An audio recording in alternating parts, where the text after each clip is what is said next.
નમસ્કાર, આપ જોઈ રહ્યા છો નેશન પ્લસ ન્યૂઝ. હું છું આપની સાથે હિરલ પંડ્યા. વડોદરા શહેરને નશામુક્ત બનાવવા અને ડ્રગ્સના દૂષણને જડમૂળથી ડામવા માટે વડોદરા પોલીસ દ્વારા ચલાવવામાં આવી રહેલા સઘન અભિયાન અંતર્ગત એસઓજીની ટીમને એક બહુ મોટી સફળતા સાંપડી છે. વડોદરા પોલીસે રાજ્યની સરહદો વટાવીને આંતરરાજ્ય ડ્રગ્સ કાર્ટેલના મુખ્ય સપ્લાયરને મધ્યપ્રદેશથી ઝડપી પાડ્યો છે. વડોદરા પોલીસે રાજ્યની સરહદો વટાવીને આંતરરાજ્ય ડ્રગ્સ કાર્ટેલના મુખ્ય સપ્લાયરને મધ્યપ્રદેશથી ઝડપી પાડ્યો છે. શહેરના માંજલપુર પોલીસ સ્ટેશનમાં નોંધાયેલા 77.870 ગ્રામ મેફેડ્રોન ડ્રગ્સ એટલે કે એમડી કેસ અને મકરપુરા પોલીસ સ્ટેશનમાં નોંધાયેલા 51.97 ગ્રામ મેફેડ્રોન ડ્રગ્સ કેસની તપાસ દરમિયાન ડ્રગ્સના સ્થાનિક પેડલરોને માલ સપ્લાય કરનાર મુખ્ય માફિયાનું નામ સામે આવ્યું હતું. આ ગુનાનો મુખ્ય સૂત્રધાર મધ્યપ્રદેશનો મોહમ્મદ ઝુબેર ઉર્ફે સલમાન ઉર્ફે જાવેદ અબ્દુલ રહીમ ખાન પઠાણ હોવાનું ખુલતા વડોદરા એસઓજીની એક સ્પેશિયલ ટીમને તાત્કાલિક મધ્યપ્રદેશ રવાના કરવામાં આવી હતી.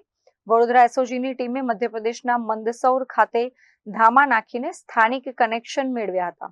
પોલીસે હાઈટેક ટેકનિકલ સર્વેલન્સ અને હ્યુમન ઇન્ટેલિજન્સ એટલે કે ખાનગી બાતમીદારોના નેટવર્કનો સચોટ ઉપયોગ કરીને મંદસૌરના ગુદરી મહોલ્લા વિસ્તારમાં સર્જિકલ રેડ પાડી હતી.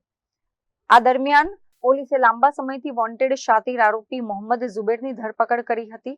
પોલીસના સત્તાવાર સૂત્રોના જણાવ્યા અનુસાર પકડાયેલો આરોપી મોહમ્મદ ઝુબેર મંદસૌરથી ગુજરાતના અલગ અલગ શહેરોમાં ડ્રગ્સનો મોટો જથ્થો સપ્લાય કરવાનું આખું નેટવર્ક ઓપરેટ કરતો હતો. વડોદરામાં અગાઉ પકડાયેલા ડ્રગ્સ પેડલરો તેના સીધા સંપર્કમાં હતા. વડોદરા પોલીસની આ વ્યવસાયિક કુશળતાના કારણે રાજ્ય બહાર છુપાયેલા આ મોટા ગાંજાના ગુનેગાર જેલના સળિયા પાછળ ધકેલી દેવાયા છે. હાલમાં એસઓજી પોલીસે એનડીપીએસ એક્ટ હેઠળની કલમો હેઠળ આ મુખ્ય સપ્લાયરની કડક પૂછપરછ કરી છે, જેમાં ગુજરાત અને વડોદરાના અન્ય કયા મોટા બુટલેગરો કે નશાના સોદાગરો તેની પાસેથી માલ મંગાવતા હતા તેના ચોંકાવનારા ખુલાસા થવાની સંભાવના સેવાઈ રહી છે. Bureau report, Nation Plus News, Vadodara.